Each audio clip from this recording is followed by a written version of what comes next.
technical grounding, we're going to now move into our tutorials on various levels of law. I'm going to start with the federal overview, and we're going to go for about 40 minutes or so, and then we'll actually go straight to her slides. So let's see if we can get the slides up. And a lot of the purpose of today is really to help inform the discussion tomorrow, where we will be going in order, talking about federal, international, local, and state initiatives, and also private sector self-governance types of mechanisms. Well, my slides are getting loaded up. I'll go ahead and talk about what I will talk about, which is when I agreed to take on this assignment in the fall, we still didn't know yet what was going to be happening in the White House. So I'll be reporting on some of the more recent developments with respect to what the Trump administration has come out with in its first several weeks of administration. AI has not been the top priority, but you've seen priorities that do impact the AI policy with respect to both international competition and also DEI, et cetera. So I'll talk about those policies. What we have, I'll talk a little bit about what we can learn from looking at what Project 2025 says about AI and the AI action plan that is to be forthcoming, as well as the OSTP and NSF's RFI that's coming out. But I'll be doing that with looking at, obviously, the Biden actions as well, especially the memo, which still is in place. It is subject to revise and resubmit, or revision order, but it's right now still in place. And one theme I think I'll talk about is how, although a lot of the actions look like they're sort of, we're revoking the Biden EO, we're going to ask these for certain policy directions to shift. It's not totally clear the extent to which we really are seeing, sort of a reversal or a change in direction, or there are a lot of initiatives that are actually just going forward in a vein that's very similar to what came before. And we see actually continuity in the leadership with respect to Lynette Parker, who was at OSTP and now is in the Trump administration, and Mike Kratsios, who was there from Trump 1. So we can kind of get some indication of where Trump might be going by looking at that. I'll show even with some of the EOs that some of the phrasing is even similar. So we're going to have to see what happens, but I think it's important to understand what has happened in the previous administrations to inform what's going to be happening in the Trump administration. So I'm going to talk about that for some extent, and then I'll talk about what's happening at the agency level in terms of the inventories that the agencies have been doing, their compliance with the M memo, and I'll look at some of the initiatives which I had done for another presentation in the fall. I went back to the websites where these initiatives were reported. I'll tell you what I found in terms of whether they were still there or not. And then if we have time, I'll talk a little bit about federal lawmaking in terms of what Congress has been proposing, talking about, as well as some bubbling up cases that are moving their way through federal courts. And then I'll talk a little bit about how these things come together through a couple case studies, if I have time. Okay, so I think the way to think about it from my perspective is to really think about the whole stack of AI law and governance that we have available to us. So I'll start with at the principal level, but then we'll kind of go into what the law and policy is at the federal level, what the agencies are doing, what the Congress is doing, and again, these case studies. So, and the focus I think will be on those particular buckets in the middle. But let's start with the principles. And I think one thing that we would kind of hew to, especially in the Biden administration, was the AI Bill of Rights. I think some of the people who are involved in doing that work are at Berkeley and maybe in the room right now, and you might be hearing from them tomorrow at the keynote. So anyway, so this kind of guarantee of due process is very central to the Biden administration's policymaking around AI. And so if we remember from law school, or if you have familiarity with the Constitution, the due process provisions of the Constitution state that no person shall be deprived of life, liberty, or property without due process of law. And so when we think about what's happening in the EU, what's happening in the Biden EO, and also even in the Trump EO, we want to think about these decisions which are consequential, which impact life, liberty, or property. And so these are decisions that impact someone's economic outlook, through their employment or their education, their freedoms, through the criminal justice system, also through surveillance, that there needs to be a level of care that's very important. And so we have sort of the AI Bill of Rights is animating, I think, a lot of what the Biden administration put forward. And even before the Biden administration, we look back at one of the Trump 1 second EO they put out. It was also thinking about how to responsibly and safely deploy AI in a way which would be consistent with ensuring that there was no incursion on people's freedoms and liberties. Okay, so what do we kind of shift to in terms of principles? I think about this, I guess, first statement of the Trump administration right now has been to put out this new EO on January 23rd, 2025, EO 14110, about sort of this idea of removing barriers to American leadership in artificial intelligence. And this is actually the title of one of his earlier EOs. It's very similar. And it really kind of, I would say, articulates three different principles. If we want to think about what are the sort of end goals of the policy here. And rather than being rights-based and individual-based and kind of about the protection of individual liberties, it's really about industrial policy, right? That we want to have global leadership in AI.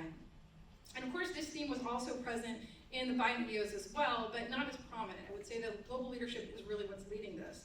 But the idea that the United States has long been at the forefront, and we want to preserve this. In order to do this, the idea is that we want to have, AI systems that are both free from ideological bias or engineered social agendas. But the idea still is really to ensure that we are securing a brighter future for all Americans, and there's language around flourishing. So of course there are departures from the previous administration, but I would say there is also overlap and maybe a shift in emphasis, because the Biden administration also is very concerned about maintaining global leadership. So what about plans and where this is going? Because all we have at this point is really this first executive order, which is quite short. When you look at Project 2025 and you kind of look at where AI is showing up, we see it coming up in terms of subverting China's goal to become the global AI leader, and this encouragement of the government to invest in and protect American innovation, and bar American companies from helping China achieve technological dominance. So there are mentions specifically of AI in particular domains as well, but this is a major theme. So the Department of Defense, thinking about how to use AI and exploit publicly available information to foster innovation, to improve collection and analysis, the exploitation of open source and classified intelligence data. And in the OSTP section of Project 2025, there's discussion about the importance of AI, as well as a number of other technological areas as being a high priority. So what's going to be, I think, forthcoming again is this promise in the EO of a new AI plan, and pursuant to this, the OSTP is seeking information from stakeholders on what should be in this action plan. And so this is something that if you are in this field, you might look to participate and contribute to, but it's on a number of various areas, ranging from hardware and data center, energy consumption and efficiency, to cybersecurity, to privacy, regulation, IP, and procurement. So it's meant to be, I think, be wide-ranging, and we'll see again when that comes forward how different it is from what has come before. Okay, so that's just about a very high level sort of thinking about the kind of principles that are animating the policy that we're going to be seeing going forward. The actual definitions of AI, they refer to the same provisions, right? We're thinking about what AI actually, what is how do we define what AI is? We're talking about systems that make predictions, recommendations, or decisions that influence real or virtual environments. This mirrors the OECD's sort of conception of an AI system. But then when you kind of look at what the White House blueprint talks about is the how this gets done through automated systems, again, that have substantial impacts on the lives of Americans. So if we then kind of move towards, I would say, the large Biden federal AI EO, which came out in October 2023, we had a lot of different parts of that. There's, again, thinking about how EOs are made, you have sort of all the agencies get together and talk about what they can accomplish, as well as thinking about what top-down the OMB wants and the other kind of White House entities want to accomplish. So thinking about how do we accomplish governance and oversight, workforce development, AI and civil rights protection, how do we regulate foundation models. Those were all different components of the EO. And so even though this EO is said to be revoked, and the specific language in the Trump EO has been around sort of rescinding or taking back any actions that were taken pursuant to this, a lot of the action was already carried out. A lot of the policies were already finished. So for example, the Patent Office was to put out sort of policies around how to examine AI applications, and what were the policies towards the use of AI in the Patent Office, and they did that. I don't see the Patent Office completely rescinding that, but again, we'll see how things go with that. So this again was called to be rescinded, and so we look at how the new Trump EO looks. Again, the first statement is for a call for departments and agencies to revise and rescind all policies, directives, regulations, orders, and other actions taken pursuant to this EO, and to remove restrictions on AI companies. And I think we're going to talk a little bit about in the M memo and what it requires in terms of procurement. But you can get a sense of, as you would think about how an agency might receive the requirement to document or pre-deployment to test, those are things you can imagine are going to be lessened in terms of regulatory pressure on agencies in particular domains. But the idea here really is to remove restrictions, whether it be, again, on the government deploying AI, we'll see where that goes, but also removing restrictions on AI companies and how they are regulated. So if the Biden EO required the disclosure of weights and various parameters, that's already been rescinded, but you can expect maybe more of that kind of deregulatory instinct. So what about the kind of idea of enhancing America's AI leadership? There is, again, this commitment to the development of an AI action plan. And in addition to Michael Kratsios, who I mentioned to you before, who was, again, involved in the first AI policy initiatives under the first Trump administration, you also see David Sachs, who is the former COO of PayPal, as now the White House AI and crypto czar, as well as Mike Waltz, who is a national security advisor. You see again this language about ensuring AI systems are free from ideological bias or engineered social agendas. It's not specified what that exactly means, but you can imagine that certain provisions around reviews that need to happen for certain types of outcomes potentially are going to be changed. And then again, there is this kind of promise to revise and reissue the M memo, which we'll talk about. And again, a reference to the prior executive actions, because the Trump administration was the first one to start to deal with AI at the executive order level. So just quickly highlighting what these are, one thing I think you do need to give the Trump administration credit for is consistency, because their first EO was also called Maintaining American Leadership in Artificial Intelligence. So that has been a priority from the beginning, and that identified several lines of effort, including AI research investment, AI computing and data resources, AI technical standards, and America's AI workforce. And these lines of effort were codified, the administration would say, into the National AI Act Initiative Act of 2020. The White House at that time also established the National Artificial Intelligence Office in accordance with the act. So what about the 2020 executive order?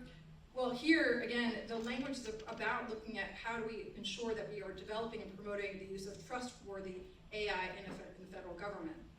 And so here it was, sort of reading through this, I didn't spend a lot of time focusing on this EO when it came out in 2020, although I taught closely the 2023 EO that Biden came out with. At the high level, you can see that there are a lot of similarities in terms of talking about language around developing, acquiring, and using AI in a manner that fosters public trust and confidence, while protecting privacy, civil rights, and civil liberties. So again, we use these in the vacuum where we don't necessarily know where Trump is going to go, to say there is some indication that the policies that are going to be forthcoming may not be as great a departure as you might otherwise expect, looking at other aspects of how he's governing in comparison to Biden. Okay, so let's get a little bit more into this M memo, again, which I would call, not a full rescinding of this order, but it's a revision that's going to be coming forward. And so what does this memo specify? can't really completely see it here, so I'll sort of go into it as we go into the particular components of it. But there are provisions around governance. Again, already a lot of those initial assignments have been made around designating somebody to be a chief AI officer. You're going to have one at our panel tomorrow on federal AI, but he's become quite busy, so he's not going to make it. But the designation of who's going to be governing AI within each agency was part of this memo, this inventory, and trying to think about how to manage risks, and then finally, how do you procure AI, right? With the idea being, as goes the market, as goes the federal government, so goes the market, right? If you're buying AI from the private sector and you're telling the private sector, you need to do these things, that starts to become a practice which then can more easily be adopted into policy beyond just the federal government and more broadly. So I think one thing to do before we kind of get into the weeds on the memo, which I think is still really relevant, even though it's subject to this revision, it is been the operational template for already this, nearly a year at this point, and will continue to be relevant until this new version comes out. I want to think about kind of two different paradigms for how do we think about government provision of AI. And one of them is around what could go wrong, right? And this idea of this widely reported story of one Robert Julian Borchak-Williams being identified, arrested, and then put in prison because of an algorithm that misidentified him, right? And sort of the idea that we want to protect against this incursion on our civil liberties and our rights, but at the same time of what could go wrong if we don't take AI seriously and don't deploy it quickly, and to avoid situations like this widely lived one, that government services are not delivered as effectively as they could be. And so I think there's this tension in trying to think about how do you deploy AI in a way that's going to improve the kind of conditions for Americans, but also not cause unexpected problems. So if we look at the memo, what the jurisdiction of it that it covers is federal executive agencies of a certain size. It doesn't cover national security systems. And again, the idea is to strengthen the governance, advance responsible AI, and manage the risk. And so how do we do this? Well, we start by putting out the infrastructure and sort of the core people who are going to be involved in governing AI within each agency. So as each agency thinks about, I want a co-pilot for my for this set of people at this part. I want for folks that are dealing with customers or citizens who are filing for different types of applications or using the services. We want to be able to verify their identities. Can we use facial recognition services? We want to be able to process all the comments we get in response to a request for information. Can we use ChatGPT or another technology to process them and summarize them, right? So for those types of things. So the AI officer is the one who gets to really weigh in on this and think about what the kind of policy will be. The idea is to really have compliance plans in place and then publication of use cases, except in the security context. And again, this is an idea that already was present in the Trump EO, this idea of an AI inventory. And those AI inventories are still there. You can go online right now, go to your favorite agency and look at their AI inventory. So far, as I've seen, I don't think they've been taken down. So you can learn a lot from them, and I want to give kudos to the federal executives in the White House, both Biden and Trump, that sort of had this idea, because it is a way to advance innovation and try to really help states or others, universities, others who are kind of grappling with, well, how do we deploy this responsibly? There is information about how it's been done in the federal government. So the idea here is really to advance responsible AI. And again, this is the Biden policy, right, of the memo of identifying and removing barriers to our AI. So it's not about sort of erecting regulatory barriers, but about removing barriers to responsible AI. How do you think about that from a cybersecurity perspective or an IT infrastructure perspective? And this idea of encouraging diverse perspectives in the way that you're deploying it. And finally, I think the kind of heart of this is really about managing risks, right? And thinking about, well, AI, and again, thinking about the risk framework of the EU AI Act as well, if it's not something that's going to impact a person's rights or their safety, then we don't need to regulate it at intensive of a level. So it's really about thinking about what are rights impacting uses of AI, what are safety impacting uses of AI, and then how might we then regulate and think about the appropriate guardrails to put around those. So again, many of the agencies have already designated their AI officers. They've complied with their first generation of use cases, or in some cases, some agencies, they've done it several times now. I think those were due in December of 2024, so they're still on there, and I get a very rich resource. The kind of rights impacting AI that you might think about are things that, again, are going to impact civil rights, civil liberties, or privacy. They affect human autonomy, voting, freedom of speech, etc. Those types of uses of AI which might affect equal opportunities, again, access to education, housing, etc. And then access or ability to apply for critical government resources. So healthcare, financial services, public housing, or others. All right, so I'm not going to go into that one in too much details. What about safety impacting AI? This is AI whose output produces an action or serves as a principal basis for a decision has potential to significantly impact the safety of several things.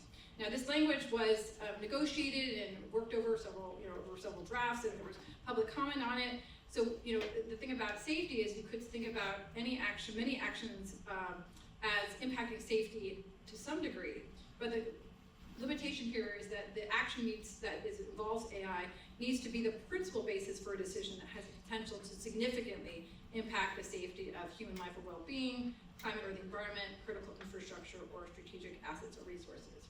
So as we see that the Trump administration is going to sort of take a red pen to this and cross out a lot of things, these lists could become a lot shorter. We could see the change, moving away from this framework of rights and safety impacting AI, but you can see that there are very large range of actions that are implicated by this, and so understanding what the scope of that will be in the future, I think is something we need to keep an eye on. So what happens if it is rights or safety impacting? We will have certain kinds of compliance that needs to take place, pre-deployment or post-deployment, right? So here I think if it's before you actually deploy it, you need to do an AI impact assessment, you need to test, and then carry out an independent evaluation. And then once you're deployed, there needs to be ongoing monitoring and risk evaluation. And that needs to be going on with humans who are trained, who understand what they're looking at, and this human oversight and accountability needs to be present when there are significant impacts on rights or safety, as well as notice and documentation requirements. So again, I can imagine sort of in the vein of removing all barriers to the effective uptake and deployment of AI, some of these requirements going away. Okay, so I'm not going to kind of go into all of this. I'll make the slides available later, but you can read the MMO again. The shelf life of it is a little bit unknown at this point, but at least you get a sense of what was originally specified. Okay, so I think the idea of procurement as policy is something we'll talk a lot about tomorrow. But again, there are certain requirements that are put onto vendors who are serving the U.S. government. And so this, I think, may be an area where if the EO has said remove all barriers on sort of companies in terms of their deployment of AI, that you could see a diminishment of this kind of level of regulation with respect to procurement. But right now, as it stands, we have not only legal compliance, but also transparency requirements, and then other kinds of sort of various provisions that are around promoting competition, maximizing the value of the data. And I would say a wish list for all the great things we would want to have in an ideal world with respect to the AI procurement that we're doing, but in reality may slow down the process so much and be seen as impractical that they will not stand and be something that continues into the Trump administration. Maybe they're made voluntary. They're said you should try for all these things, but we also understand that you need to deploy and deploy quickly. I think there's some really, again, pro-innovation provisions with respect to default to open, and the sharing of custom developed code, and the release of that code as open source, except for under certain exceptions, and data sharing as well. Okay, so let me talk now about the federal agencies where a lot of action was happening within the Biden administration, and I'll sort of talk about where those agencies are at right now. So I will start with the FTC, which has many have dubbed the AI agency, at least during the Biden administration, and it has these two separate mandates. Consumer protection is the first one. How they do this is through a number of different types of agency activities, investigations, research, education, and the use of their subpoena power to issue these civil investigative demands. So a lot of times their activity is carried out from first a kind of information gathering, and then they'll figure out whether they actually want to take an enforcement action. So a lot of what was happening in the Biden administration was this first phase. It's unclear whether or not the information that's collected will be acted upon. But what are some of these initiatives that have been out there? One was around surveillance pricing, this idea that you are getting prices based on your profile and who you are and what cookies say that you've been interested in recently, which sites have you visited recently. I remember one headline from a law review article was around like Asian neighborhoods that are neighborhoods in zip codes that have higher proportion of Asian populations. They are charged a lot more for test prep services. It could be based on, again, surveillance, what you actually are doing. If they know you've been spending a lot of time on sneakers, then you might be charged a different price. Or if I'm Googling what to do if my baby has 105-degree temperature, maybe then the price of the medicine that comes, that is useful in that context will be at a higher price, right? So this idea of surveillance pricing has been under investigation. The FTC has also kind of saber-rattled, or at least started to take some action against social media and use by children and how that is or isn't regulated. And there's also this idea of AI hype, this initiative they came out with, Operation Comply, and it just all basically announced some enforcement actions they had come to a conclusion on. So what's happened since then, I sort of went back to these, with my great research assistants, to these initiatives and just try to see what was happening. And most of the stuff was pretty much there. The only initiative which I think, oh yeah, you can see it here, which seemed to have some impact was that there was on January 17th, right before Trump was inaugurated, an update about the study and a request for information seeking public comment on consumers' experience with surveillance pricing. On January 20th, that request for information was rescinded. But we still, are seeing, it's still very early to see whether some of these other initiatives will come down. And again, because a lot of the FTC's initial work was about fact-finding, it's not clear that there necessarily would have been a follow-up action anyway. One thing that has also as part of the FTC's mandate is to protect the public with respect to competition. And so they can exert their authority to investigate potential violations in the merger context and on the investigative side. So again, I've seen some, there was again these inquiries that were launched, especially looking at the cozier relationships between some of the tech incumbents and then the tech upstarts, right, with respect to whether it be Claude. I think it has investment from Amazon, that's Anthropic, and then Alphabet investing in other companies, and then Microsoft obviously with OpenAI, and sort of this question of whether or not these kind of relationships were suppressing competition. It's unclear where that's going to go. I don't, with what is going on with respect to tech now currying favor, or sort of forming relations with the administration, it's unclear where this is going. Obviously, Lena Khan is no longer at the FTC, and she was a very pro-competition and anti the sort of concentration of power here. So again, we'll see where this goes. And also what's going to happen with respect to the international dialogue, because a lot of this competition work was kind of done in coordination a bit with some of the authorities across the Atlantic. All right, DOJ is another entity that is also enforcing antitrust laws, and it had focused on NVIDIA and looking at its high percentage of the market for AI chips used for training and deploying models. And so again, there had some probes looking at accusations of pushing customers to buy NVIDIA products. And then some of NVIDIA's acquisitions were also subject to more scrutiny. Again, if you're thinking about this long-term abuse of monopoly power, that will eventually harm consumers and competition. Where is this going to go? I think that's a pretty open question, especially given that the United States wants to maintain American leadership in various areas. Breaking up your some of your most valuable companies may not seem to be as higher priority now. So we'll have to see what happens, but there's not any clarity yet really that we've seen. This is the EOC is the agency where I saw sort of the most dramatic change in terms of specific policies. Obviously, CFPB is an agency which is, itself highly impacted. So I'm not even going to talk about their policies in AI because they're just not right now. They're not really operating. But the EOC is one agency, as I talked about earlier, right? Is sort of thinking about rights impacting AI. Well, what's more sort of fundamental than the ability to get a job, to maintain a job, to be promoted? And so the EOC's position in the previous administration was really about how they have the AI systems can offer new opportunities for employers, but also creates sort of a lot of potential for discrimination.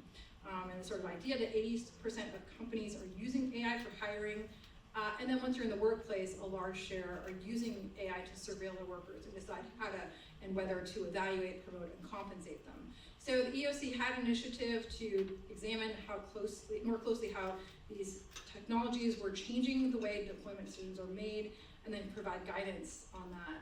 But what we saw is on January 27th, the EOC removing its AI-related guidance from its website, and this, guidance from May 2023 was about how federal anti-discrimination law may apply to employers' use of AI. And so, that's not law itself, that was guidance, it was, sort of out there. It was starting to be, I think, those ideas were percolating. We saw that, I'll get into a more recent case that's been filed and EOC's role there. But you're seeing that, again, EOC has been AI's initiatives have definitely been effective. And they had a Artificial Intelligence and Algorithmic Fairness Initiative. That page that existed on January 14th, 2025 has also been removed. So we were sort of just checking through things for the Wayback site and saw that those were, again, no longer available. I'm not going to kind of talk too much about the SEC, but you saw sort of earlier last year, the SEC announcing settlements with investment advisories for false and misleading claims about their supposed use of AI, what we call AI washing. But you're not seeing necessarily a real big change in the SEC's posture. I think crypto policy is certainly going to change, but you see that the AI homepage for the SEC is still there, compliance plans are still there, and in fact, in February 2025, the SEC sort of announced a new Cyber and Emerging Technologies Unit to focus on cyber-related misconduct and to protect retail investors from bad actors in emerging technologies, including AI. So watch this space as well. Okay, so I'm going to skip over the FCC because I want to talk a little bit about federal lawmaking, because that's an area where you don't see as much action, but in terms of thinking about federal policy within AI, it is one area where now that the two houses of Congress are, they and the president are all sort of in one party, we may see acceleration of certain initiatives there. So what we've kind of seen over time is, again, these smaller acts and initiatives. The National AI Initiative Act of 2020, Schumer did a lot of work and a lot of hearings around sort of putting together an AI roadmap, and Jeffrey's also put together this bipartisan House task force. We see a lot of federal AI bills pending on various topics, but not a lot of momentum to move forward. It's hard to know whether or not some of the these bills might have more momentum or ability to move forward now that we have the kind of dynamic that we do between the White House and the two houses of Congress. But I think what we're seeing is a lot of, again, preparation to legislate, but not yet a lot in the way of federal legislation. So that's federal AI lawmaking. But what about the courts? The courts are also, hearing cases, and a lot of these cases are in the preliminary stages, but surviving motions to dismiss or moving forward. So we obviously know about all the copyright cases, the more recent sort of first ruling on the merits in the Ross AI case on thinking about the copyright questions with respect to AI-generated content. But you also have this kind of whole set of other cases that are, one or two cases in each of these areas. I know this only just because I teach AI, I have to track them and try to figure out what's something that's worth teaching to my students. Is there something there? And in a lot of these cases, we're seeing a lot of experimentation, a lot of state claims and some federal claims. Think about liability. That was the condition. That was the case involving Walter versus OpenAI, a person who was libeled by an AI that made a false statement and wasn't really then rising to the level. The social media addiction cases a lot of school districts have brought cases against various of TikTok and other of the social media companies for causing them harm in terms of how they're dealing with their students and all the challenges there. The criminal justice context or in sort of surveillance, others. I'll go into these to some degree, but what we're seeing is, again, that these cases are still very early stage, a lot of them, but they do involve federal claims, a lot of constitutional claims that are there as well, and so this is another place where federal AI kind of governance / lawmaking is happening. So let me just kind of go into a couple areas, because I'm not talking about state law. I'm not going to sort of talk about that interplay. We'll get a lot more of that later. But just to say, well, we have had a change in administration. The president doesn't make the law, but how does the change in the tone and the direction and the priorities of this administration impact potentially how these other sort of governance and legal lawmaking activities are going to take place? So anti-employment, again, is one I mentioned before. And there the case is Mobley versus Workday, where he's sued, and this case is pending in the NDCal. Mobley is an African-American man. He's over age 40, and he suffers from anxiety and depression. Workday provides hiring software that uses AI and algorithms to screen applicants and recommend whether to reject or advance them. So they rely on personality tests and biometrics that may discriminate against people with mental health issues. And I think there was a mention earlier of model collapse. You have sort of this monoculture problem because Workday is used so pervasively that if we see sort of trends happening in one area, one person being affected by them, there are a lot more people, and the scope of the impact can be very, very significant. So when he brought this case, he was a single kind of person, hoping to bring a class action lawsuit, but just had his own experience. His experience was that he applied to over 100 positions through a screening platform and was rejected from all of them, despite being qualified. In some cases, despite even having had the job previously. So in many of these cases, the rejections were within hours of his submission, and this really increased the chances that they were indeed automated and AI driven. So he brought this case under Title VII of the Civil Rights Act, the Age Discrimination in Employment Act, the American Disabilities Act in Section 1981, which all prohibit discrimination on the basis of someone's protected class. His first complaint was dismissed, but then his amended complaint was allowed to proceed. And the importance of Judge Reel-Lynn's first decision here was that who is really liable in this situation? Is it all these individual employers that are rejecting him, or is it the AI that they're using, the Workday, that's behind it? Because it's really hard to go after every single employer and sort of do a discovery on them. Well, what did you look at? How did you use this information? But what she found is that if you find yourself saying, I'm just a tools maker, that's not enough to escape liability. If your AI is expected to be deployed in a consequential realm like hiring, then the AI is potentially implausibly an agent of the employer, and so therefore they could be held liable. The EEOC was important in this case. They weighed in and they said these algorithmic tools perform just the same way that screening and referral functions in traditional employment contexts perform, so we should hold them accountable. And so, there's kind of the various parts of this. We also have, settlements by the EEOC over its own suits, and we also have New York doing its own local law around hiring and algorithms. But, we kind of almost see a competition in AI governance, whether it's going to be, the courts are coming up with novel interpretations of existing law and applying it to a new context, or we have new law, we have the federal agencies, we have federal law potentially coming forward, and this is kind of the place we're at with respect to thinking about AI law and governance. Facial recognition technology is an area where there's been a lot of federal action, as well as lawsuits, and this sort of area of increasing adoption, as well as lawsuits, is really, at many levels, is Dr. seeing regulatory action. So I think these cases here that I'm putting on the screen here show how agency and class action lawsuits approaches complement each other. So we have here Clearview AI that has scraped tons of photos from the internet.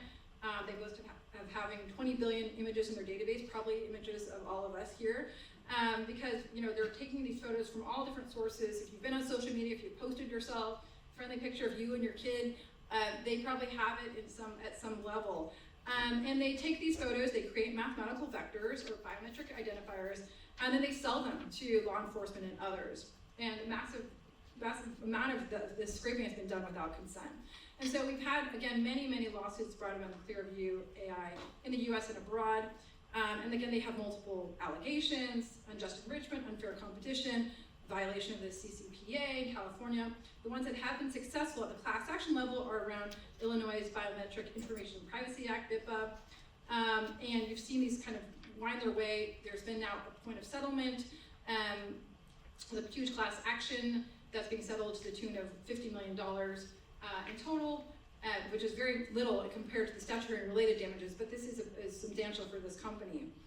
So we contrast this with the kind of class action approach with the enforcer approach, right? With the FTC also bringing claims over the use of facial recognition technology. And they did it against Rite Aid. And they didn't do it on sort of Clearview AI, but instead Rite Aid's accumulation of pictures from a lot of different sources to make its own AI to try to, as a way to prevent shoplifting, right? It's kind of going up to people and saying, and thinking, oh, that person appears in our database. We know they're associated with activity that deserves to be scrutinized.